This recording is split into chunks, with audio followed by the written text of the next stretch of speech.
Good morning, Johnson County, Texas. It's Talk About It Tuesday with JoCo Vibes. I'm Sarah Arden Reeves, aka Red, and this is Tiffany Carlen.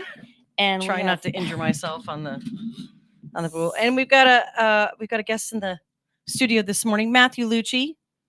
Matthew, introduce yourself to the Tiffany, crowd. Sarah, great to be on. For those of y'all who don't know me, my name is Matthew Lucci. I'm running for U.S. House District 25, which covers the vast majority of Johnson County. Great to be back on JoCo Radio. First time on this show, but It is the first time Yeah. I'm on this show. I hadn't really thought about that. Welcome aboard.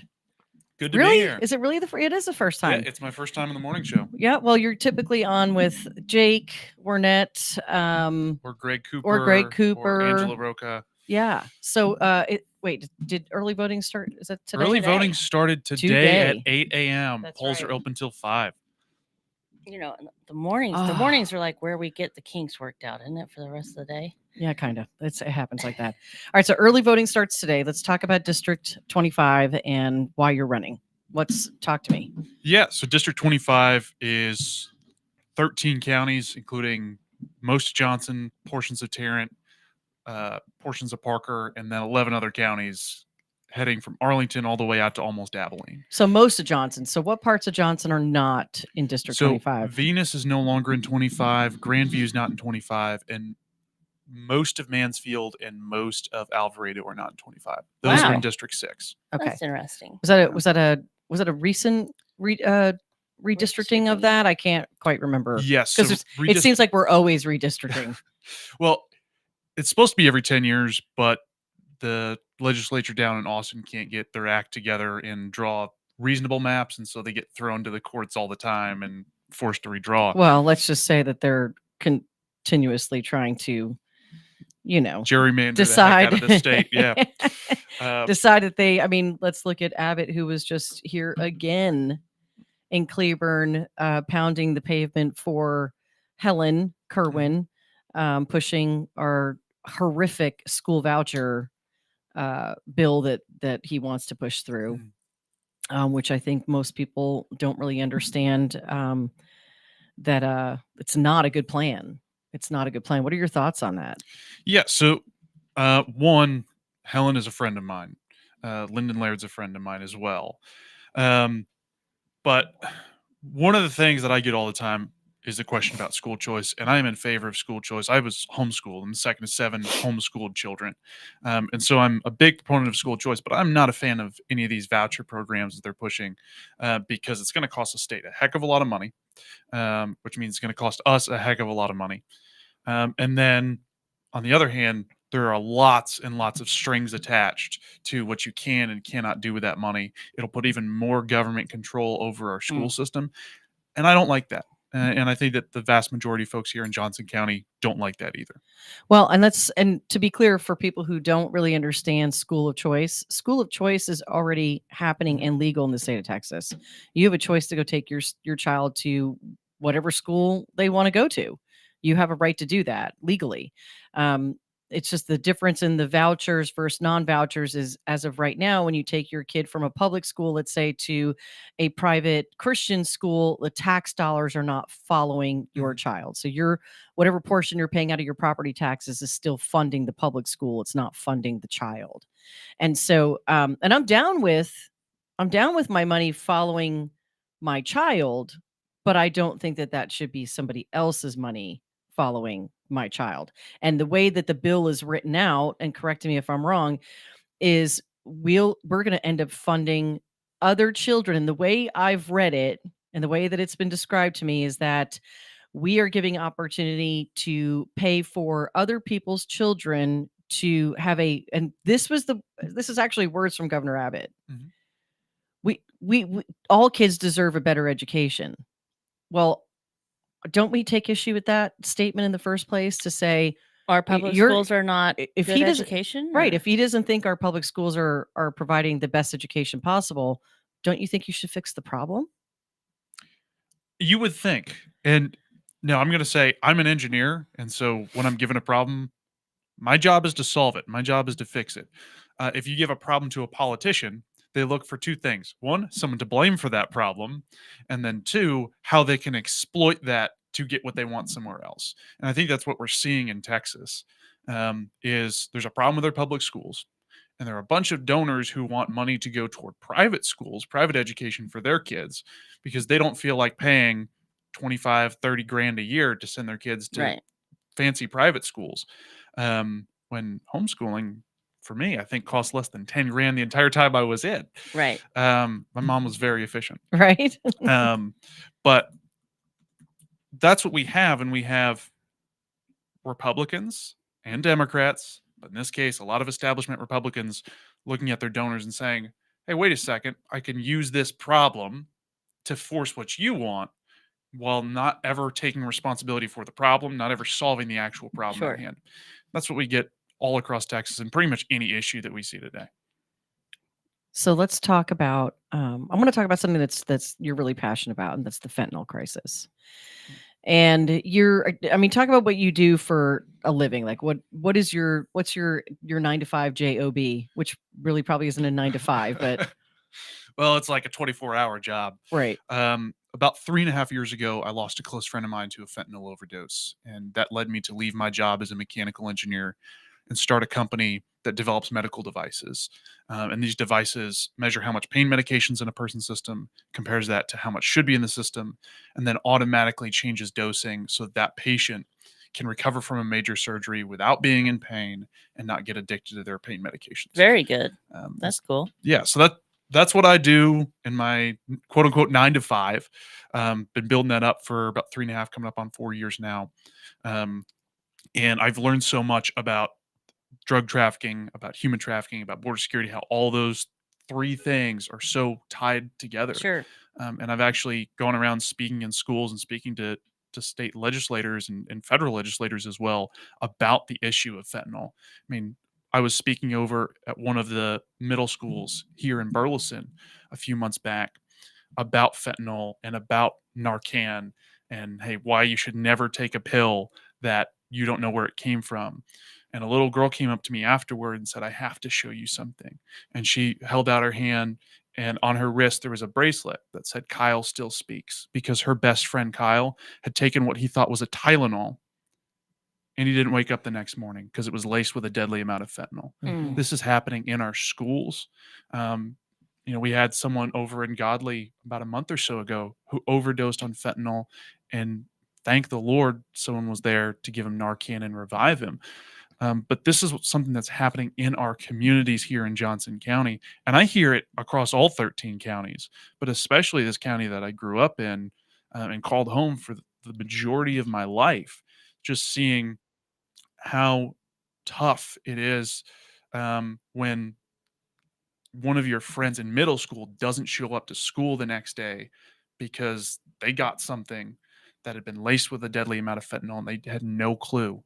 And one of the things about opioids in general and opioid addiction is when you get addicted to opioids, the lucky ones end up in Narcotics Anonymous. The unlucky ones end up with their name written on a tombstone. Right. Well, the lucky ones are the ones who were administered Narcan. Let's start there because it's what saved my daughter's life. Yeah. And without Narcan, other drugs that do the same thing, I mean, these people are not. They're not. If you don't get it right in that moment, they're not ending up there. And then they do need the help. And then we have to remember that when we talk about addiction, especially to fentanyl and pain medications, that it doesn't always start by taking a wrong pill. Mm-hmm. It also starts with, like you said, people who are chronically in pain, who are coming off of a surgery or something like that. And it spirals. And that's how, Drew's 27 Chains, he became addicted and passed away, unfortunately. But his mother is the one who moves on with training on Narcan all across the country. In fact, she was just overseas somewhere doing that. So what do you see you doing at the legislation level to help with the fentanyl crisis? Yeah, so there's three big things that we got to address. One, we first have to realize that between 75 and 80% of people who try illicit fentanyl for the first time are people who first got addicted to pills they were prescribed. So that's the demand side. We have to be addressing that through really two avenues. One, companies and organizations like mine working to curb addiction to begin with. And that's the private sector component. The public sector is the federal government has to allow more leeway for doctors to prescribe correctly instead of placing artificial caps on, for example, the 7-day cap, where doctors are only able to prescribe for 7 days. Well, at the time, a lot of patients were in pain for 10 to 14 days. Right. And so, what doctors did to get around that and still give their patients the same amount of medication was prescribe more per day and tell them take it quote unquote as needed. Well, Right. patients weren't able to read between the lines of what the doctor was trying to Right. tell them. And a lot of these doctors believed that they were doing the right thing and that their patients were smart enough to pick up on, hey, normally I would prescribe half as much. And maybe, just maybe, you might want to take that. Wink, wink, nod, nod. I can't tell you to do this Right. because of federal law. We need to get the federal government out of that. And I think that will help on the demand side. My mother had surgery after like a month after my father had passed, and like I was in control of her medication, and that was a very scary thing. That was a very heavy thing for me because I was like, I mean, she could, she's one of those ones, like, I never take medication. There's only one pill a day I take, well, maybe two if it's Zyrtec, depending on the Mhm. season. But like, I'm not a medication person, but she's a medication person, and things work for her. And so I was like, well, sometimes not everybody has somebody that will take it as seriously as Yeah. that and will portion it out the way, like, and be there cognizant in the doctor's office while you're getting the prescription for the sick or hurting person. When you're in pain, you're not thinking Yeah, straight. absolutely. You just don't. And so it's not everybody has their daughter sitting there saying, okay, I'm going to dose it out, and this Mhm. is, and I'm going to keep the bottles in a safe place. Like, that's not, that's not normal. That's not what everybody has. So they do need more help Yeah, absolutely. at the top. And then Sorry to there's interrupt. yeah, of course. I mean, it's your show, and I kind of interrupted you by being here. But there's two other areas that we need to be addressing. One is the supply side, and a lot of the illicitly manufactured fentanyl comes from China, and so we need to be curbing the amount of fentanyl that's coming over from China through Mexico and into the United States.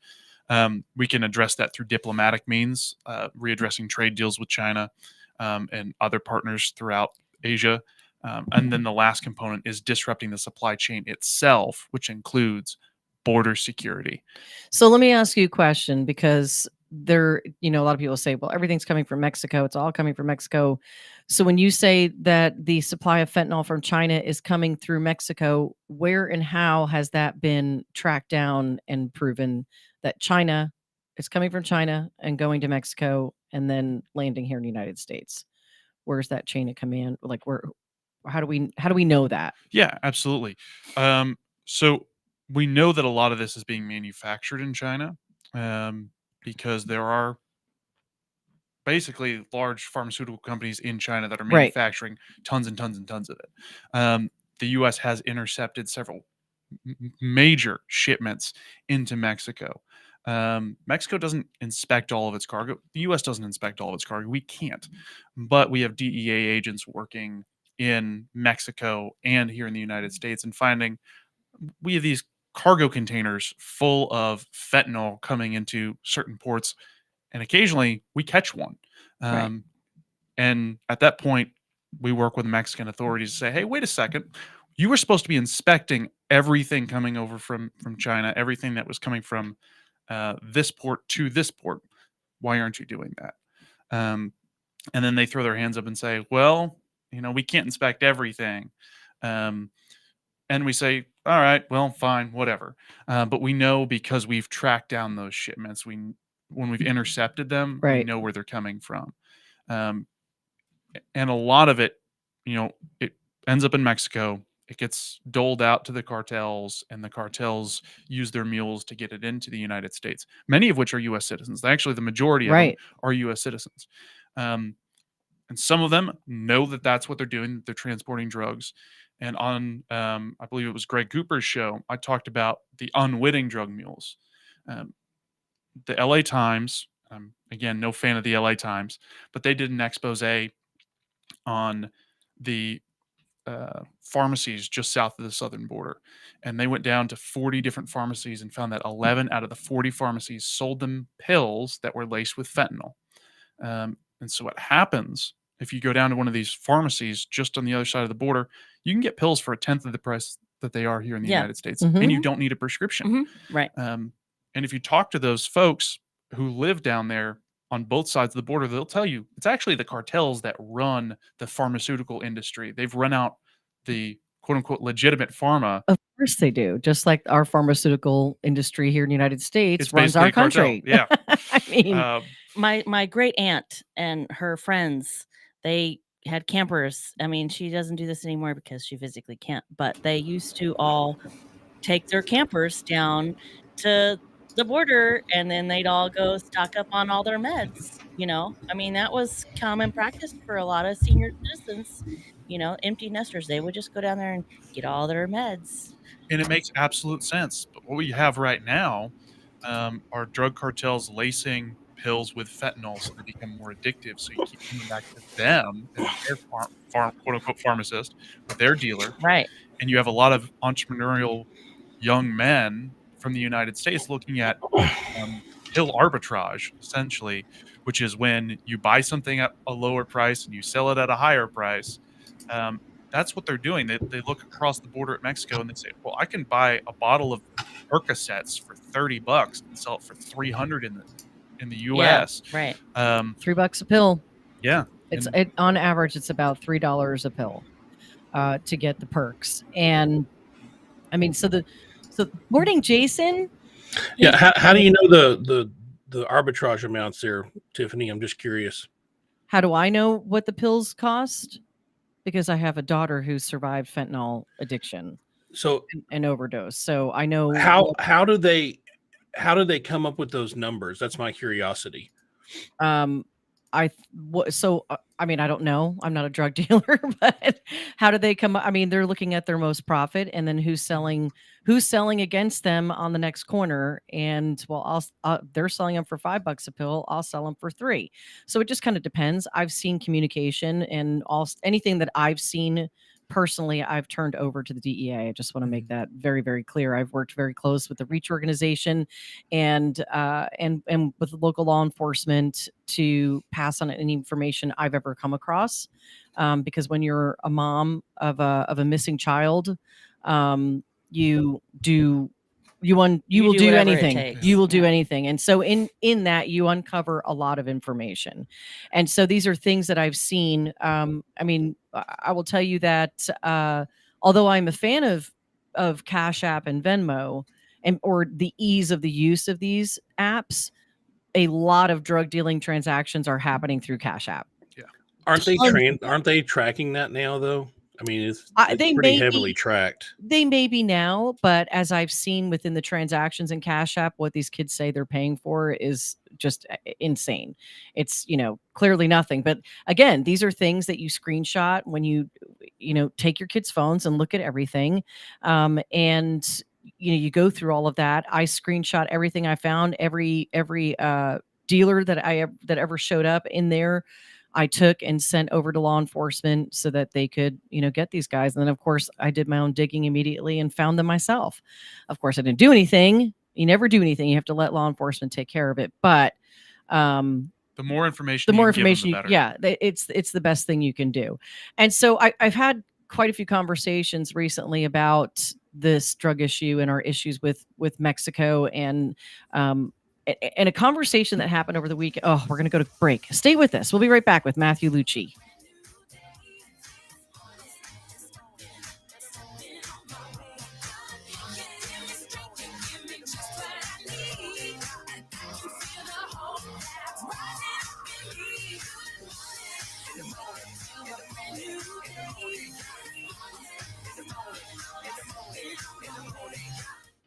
Abnormal realities. I love my mom. Yep. She sent me a message. My mom did? Yeah, Wednesday night. And she invited me over tomorrow night to watch Titanic and share a bowl of popcorn. And I accepted. You did? Yep. That'd be fun. And she calls it Chaps Only Night every Saturday night. Look, Miss Dixie, look. how you doing? He said, it's my mom, bro. All right, it's my mom. I want to hear the answer to the Titanic and popcorn. Go ahead, Mom. What's up? Oh! Hi, boys. Hi, I just Mom. wanted to ask Rocky if he wanted butter on that popcorn or not. I my would rather God. have the butter somewhere else, but if popcorn's the only place I can have it, I'll take it. Jeez, Hey, dude. nobody says I can't roll around in it for a little bit. All right, Mom. That is my Love girl. you. I love you, Mom. Dixie. Abnormal realities My mom. Love you. Dixie. Bye. I love you too. with Ron and Rocky. Weekdays, 4 p.m. and 10 p.m. on JoCo Community Radio. Holy crap. Fast Track Student Loans can get your student loans out of default, stop any wage garnishments, stop collection calls, and stop seizure of your tax refund. Give yourself a break. Stop the stress and get your student loan payments down to as little as $25 a month based on what you can afford to pay. 800-709-4395. 800-709-4395. 800-709-4395. 800-709-4395. Fast Track Student Loans can get your student loans out of default, stop any wage garnishments, stop collection calls, and stop seizure of your tax refund. Give yourself a break. Stop the stress and get your student loan payments down to as little as $25 a month based on what you can afford to pay. 800-709-4395. 800-709-4395. 800-709-4395. 800-709-4395. JoCo Community Radio. Listen live at I tunein.com. know, it's crazy. It's only so often I have to swipe them away. I'm like, listen. JoCo Community Radio is proud to be the voice of Johnson County, Texas, and is live 24/7 on the TuneIn Radio Network. TuneInJoCo.com is the place to find all the ways to listen and watch. And the station app is also available for free on Android and Apple devices. Simply search your store. Check out our lineup and more at JoCoCommunityRadio.com. This episode and more brought to you by Next Level Claims, making your insurance work for you. Reach out to your Texas sales rep every time. Your sex is who? 844-TEX-HAIL. That's 844-839-4245. Be sure to dress your arms and more at thetiffy.com. And welcome back to the second half of JoCo Vibes. I'm Tiffany Carlen with Sarah Reeves, and Matthew Lucci is still here. Jason Bagley's in the background helping us out and put some stuff up. And morning, Greg Cooper. Thanks for joining. If you want to learn more about Matthew Lucci on your own, please do by going to luccifortexas.com. That's LUCCIFOR Texas.com. You can read everything on there, but you can also reach out to him and, have your own meeting with him, which I suggest doing with any candidate that you're, contemplating voting for, is to have a one-on-one conversation. If you're not getting, if you're not able to get all your answers, all your questions answered, when you're in live interviews or stuff like that. I mean, you got to be able to, you can't just throw your hands up and go, well, he's unreachable. No, they're pretty reachable usually. And some candidates are not. And that That's true. happens too, right? So welcome back. Matthew, you are running for District 25, which is approximately how many counties? 13 counties across North and Northwest Texas. Okay. And early voting started today. So get ahead of the lines, especially if you're here in Burleson. Project U is happening right now. So it's a good day to go vote. There's 380 people there. So that's 380 people less voting currently until about 5:00. I say that's kind of a plus. So get out and get it done today. I'm going to try and get it done today myself. So it's over with. It just makes it so much easier than voting on election day. Although I like the thrill of it sometimes, but I, don't care for the long lines either. Right. So Yeah. And then during early voting, you can actually vote anywhere in the county. There's, that's right. I believe, 8 early voting locations across Johnson County. You can go to any of them. You can go to the Johnson Sub Courthouse. There's 2 down in Cleburne, the Convention Center, Johnson County Elections Office. There's 1 in Venus. There's actually 2 in Alvarado for some reason. And then 1 over in Godley as well. So if you're at the Godley City Park, you can vote there.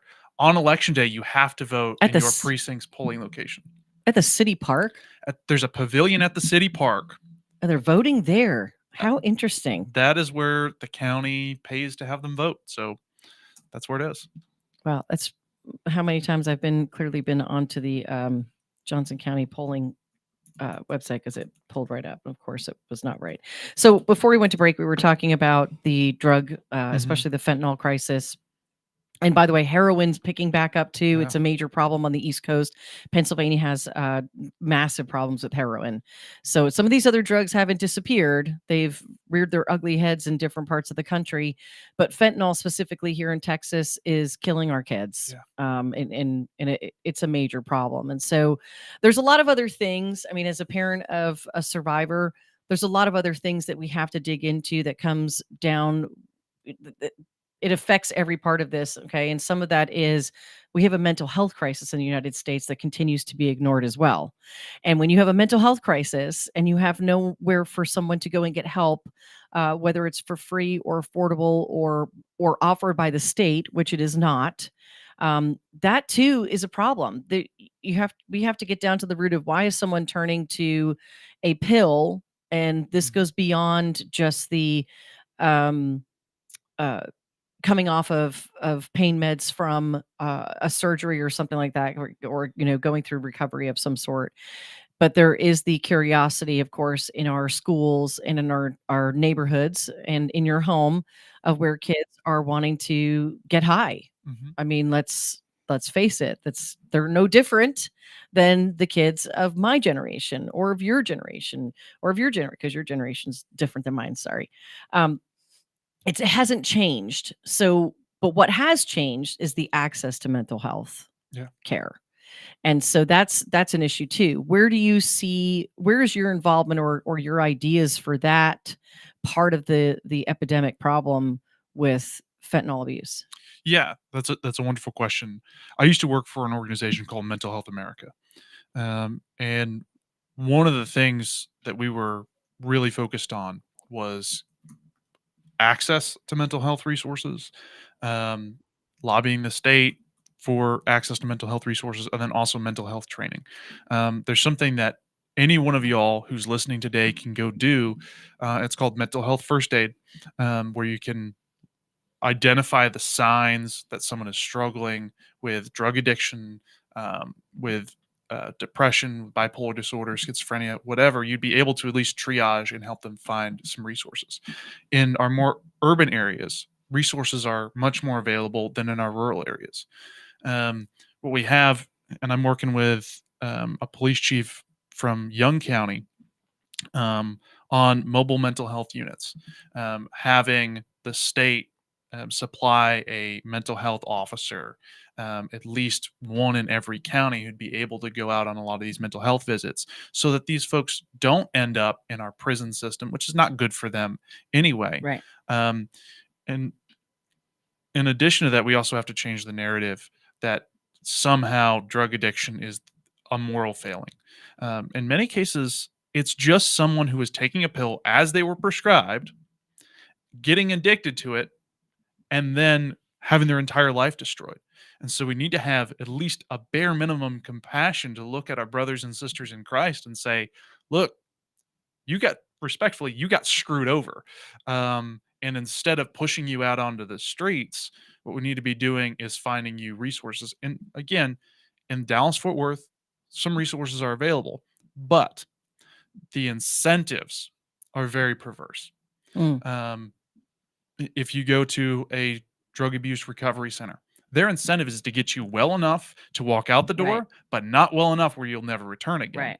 because they can make money on repeat customers. Right. And even when the state pays for it in some instances, they don't have a stipulation saying we're going to pay you less every time they show up. They're going to pay the same amount every time they show up. And so what we need to do is adjust any of that state money and federal money, so that we align incentives with recovery, not relapse. Right now, the incentives are aligned for relapse.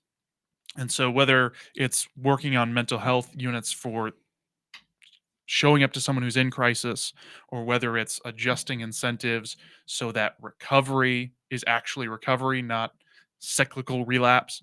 There's a lot of areas that we can work on.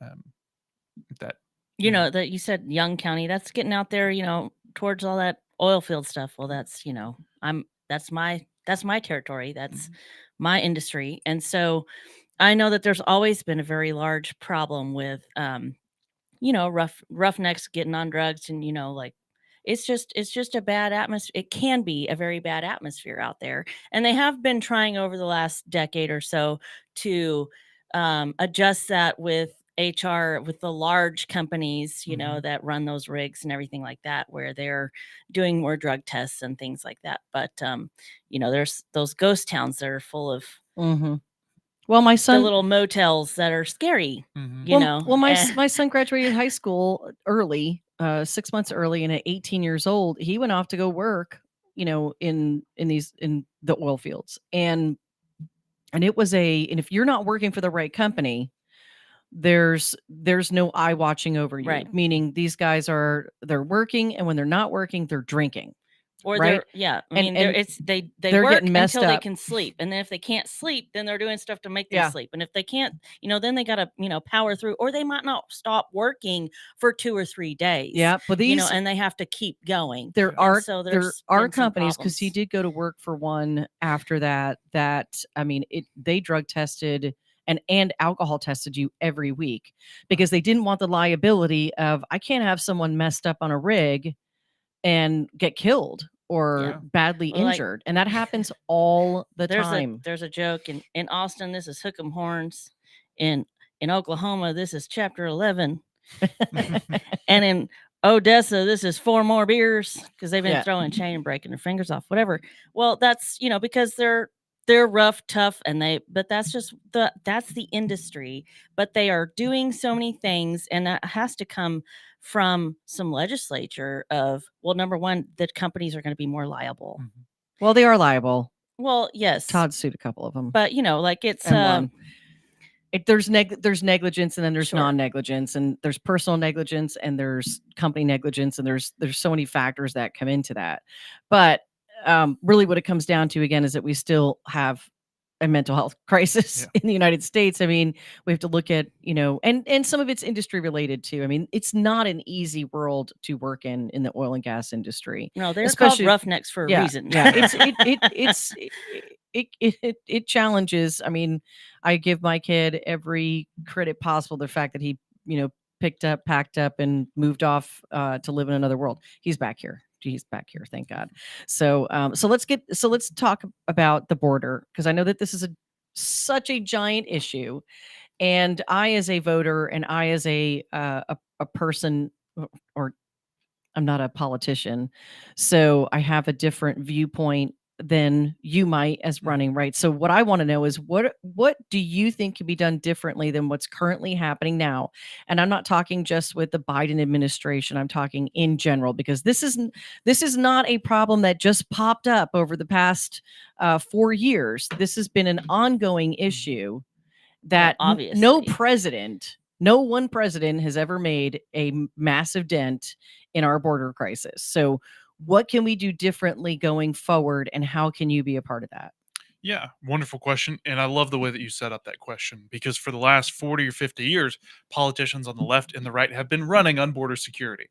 At any point in history, it was either the Democrats or it was the Republicans, but never at the same time.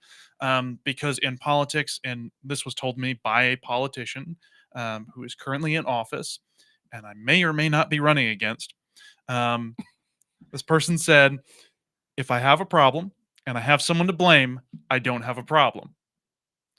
That is the way politics Yeah, works. that's politics 101, right? Is you don't actually have to solve a problem if you can always just blame someone else for it. And I'm sick and tired of it. As an engineer and a college professor, if there's a problem, you solve the damn problem. Right. I'm right. sorry No, about you're that, good. but you solve the problem. Yeah. Instead of saying, well, that person didn't solve the problem, it's their fault. What are we It here doesn't for? matter whose problem or Yeah. whose fault it is. We just got to fix it. And then we also have right now, U.S. Representative Troy Nehls from the 22nd District here in Texas, who came out a couple weeks ago saying that they didn't want to put anything on Joe Biden's desk because they didn't want Joe Biden to get a win.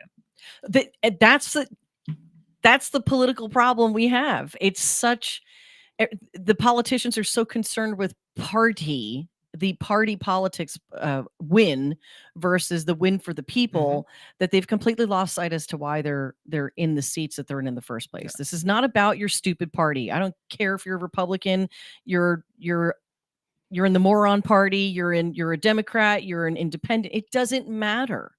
It doesn't matter. You're being elected by the Did you people just for the call us a people. moron? No, I said it's its own party. That's all. Every party I throw is a moron party. I'd rather be moron than more I was throwing off. it up there like, hey, it's just it was meant to be like an elusive an elusive party that whatever, make up your own party. I don't care. That's what I made up. So it doesn't matter about that. But politicians have made it about that, and that's what's wrong with our country today. Would you agree with that? I would. I would much rather we look at things as wins for America rather than wins for whoever's in the White House.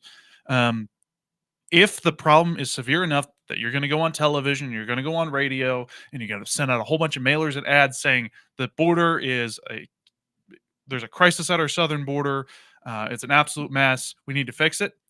Then as soon as we elect you, you had better go up there and actually work to fix it instead of pivoting to, well, I have someone to blame now. We need to be looking at wins for America rather than wins for whoever is at the top of the ticket. Well, speaking of party politics, and I've asked you this question privately in different times you've been in and out of the studio because this was something that somebody had brought up. You're running as a Republican. You are a Republican. Yes. I would assume. I can only assume things because I don't know your every piece of your voting record, and I don't really care. That's your business. People right to some private things, right? But there's been big talk of, well, there was a picture of you in Beto. Yeah. So when I was in college, Which was how long ago? 6-7 years ago. I mean, I was 18 years old. I was 19 when I graduated college. It used to be a virtue where you were able to put yourself in a position to test and debate both sides of an issue. I wish America could go back to that. Right. I was involved in a bunch of and college Democrats at the same time. And of course, the people who don't like me are clipping the college Democrats part and pushing that without ever mentioning I was in college Republicans, Young Americans for Freedom, and Mustangs for Life, all at the same time. But we held several events on campus, including a debate between Beto and Cruz. And folks don't like to share the picture of me and Cruz, but they love to share the picture of me and Beto from the same event. So that's just partisan politics. That's just I'm more Republican than you are because I've been Republican for 40 years after I switched over from being a Democrat. But you were involved in some way with any Democrat 6 or 7 years ago, even though I knocked doors for Ted Cruz at the same time. I convinced more than half of the college Democrats to join me in voting for Ted Cruz in that election cycle. But of course, that's not what the narrative is. So what part? I've been asking different candidates this because I had a different candidate and nobody that's running against you. It's in a different race, but I asked him, one of the things I liked about his campaign website was that it nowhere mentioned that he was a conservative. And so we had that conversation. And so I'm going to ask that of you, because it does say that you're a conservative running for. Why do you think that that's an important factor in when voters are looking at a Republican? If you're voting in the Republican primary, why do you think that that's an important factor to put out there? Is it a selling point? Is it it's a trigger word? What is it for you? Yeah, as Republicans, we've been burned over and over and over again by people who say one thing and do another. I mean, we've got Republicans who will run on one platform, they'll get elected, and then as soon as they go down to Austin or as soon as the wheels touch down in Washington, D.C., they go off and they do something else entirely. My values are conservative values. I'm a constitutional conservative. If it's not in the Constitution, it doesn't belong to the federal government. That's what the 10th Amendment says. Now, you can look at a lot of these things and you can call them buzzwords, and that's fine because words like conservative have been overused. But I think the one thing that makes me really stand out as a candidate in this race is my commitment to this community. And it's this: when we have our volunteers go knock doors or make phone calls or text or whatever, I tell them, like, look, we know the direction that our country has gone. We know the direction it's going. We know that our current congressman has not been working for us for the last 12 years, has only ever passed one bill into law, and that was renaming the Burleson Post Office a decade ago. We know what we've gotten. You see what my platform is, you see what my website is, and I'm telling people, screenshot my website, because websites change. And then have faith one election cycle. If I don't do everything that I say that I'm going to do, if I don't fight for everything that I say that I'm going to fight for, Fire me. not just that, yes, fire me, but also go back to the same list of voters that we empowered you with this time and use that to get me out if I don't do what I say that I'm going to do. To me, that's what conservative means. To put the hands back, or the power back into the hands of we the people, rather than politicians who jet off to Washington, D.C. and you don't see them for another Sure. decade. So we've heard kind of what you are going with mental health and with the fentanyl crisis and some of those tools that you're putting into play already. And I know that you mentioned the border control. So what are things that you're doing or planning on doing or trying to help facilitate, et cetera, with border control and with the human trafficking? Yes, great question. Because all of those things wrap up together. And what can you do about that as a congressman? Like, how can you make those things happen?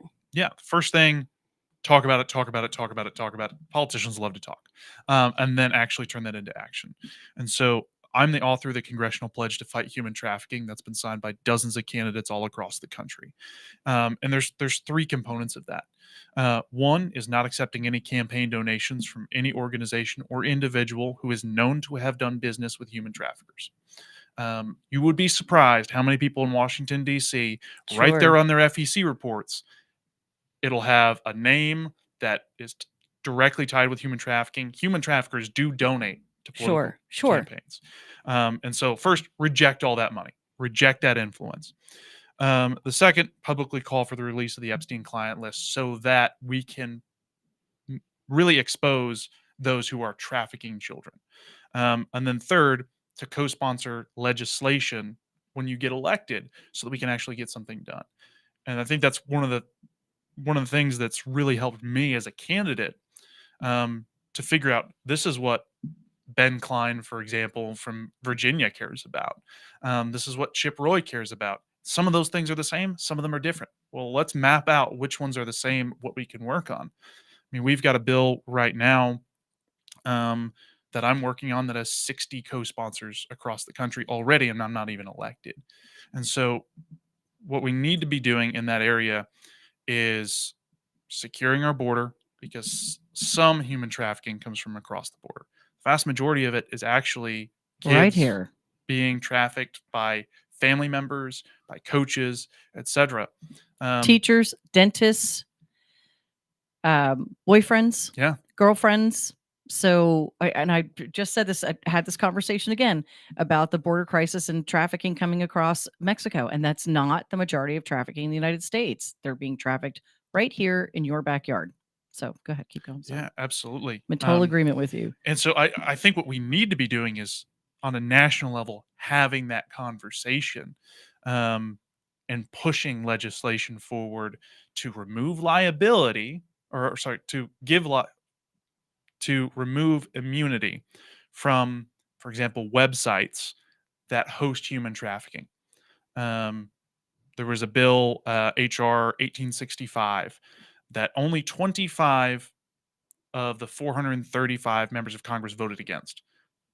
And that bill removed the immunity from websites that knowingly hosted human trafficking. The incumbent that I'm running against, he voted against that bill. And that was the only thing in that bill. There was no pork in that. That was straightforward. Hold these websites accountable, make them legally liable for what's going on the website. He voted no on that one.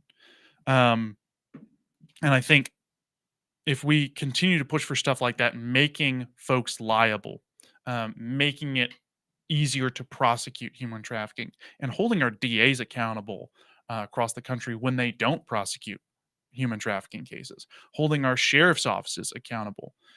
There are lots and lots of great members of law enforcement across this district and across this country. But I've been told that in one or more of our counties, the sheriff's deputies refused to even take a report because, in their words, quote, she liked it. We have to be changing the narrative, and we have to be holding law enforcement accountable to actually taking these reports and actually prosecuting for human trafficking cases, because it happens. In our district alone, there are 2,000 children trafficked for sex every single week. And that's not going to change if we keep doing the same thing we've been doing. That's like the whole 8th grade in Burleson. Like, that's a large number. I just saw Jason had sent me a private message to look at the numbers that had climbed in the past 10 years. I'm assuming you're talking about human trafficking, because I just popped open what you said. I was doing some other research and want to talk about something. We only got a couple minutes left. So, and you've got other issues that are important to you and that you want to fight for. One of them is abortion. I mean, it's like every one of the, top issues seems to come up, when people are running for office, and I understand that things that we're passionate about. And so you want to introduce a national ban on abortion in your first term. And I assume you're talking about a federal law, but that actually doesn't go in line with the 10th Amendment. So how would you propose doing such a thing, and in what terms? Do you have exceptions in there to save a mother's life if she's in crisis? I mean, when we say that, and you say you're just going to ban it, what does that mean? Yeah, great question. And I'm glad that you brought up that distinction with the 10th Amendment. And I want to preface this really quick, because I know you say you're 100% pro-life. I'm 100% pro-life too, but I'm also pro-choice. So according to the law. And so that's why I'm asking these questions, because I think it's important for people to be able to distinguish between the two different things. If you want, this is what I'll say to people who are pro-choice. If you want to maximize the number of choices that someone has, they first have to have the ability to live. And beyond that, in order to access any of the rights that are endowed on us by our Creator and protected in our Constitution, one must first be alive. Now, I'm in favor of exceptions where the mother's life is at risk. At that point, the mother has every right to defend her own life. To be alive. Exactly. I mean, it's a hard pill to swallow, though, Yeah, it is. But I think what we can agree on nationwide is maybe 90% of it. If we can lock down 90% and then fight over the last 10% or whatever. But I do believe that someone's life has infinite value in the eyes of our Creator and deserves to be protected. All right. Thanks for joining us this morning, Matthew. Again, go to LucciForTexas.com to reach out and learn more about him and get to know him. Have an amazing day. God bless, and be kind.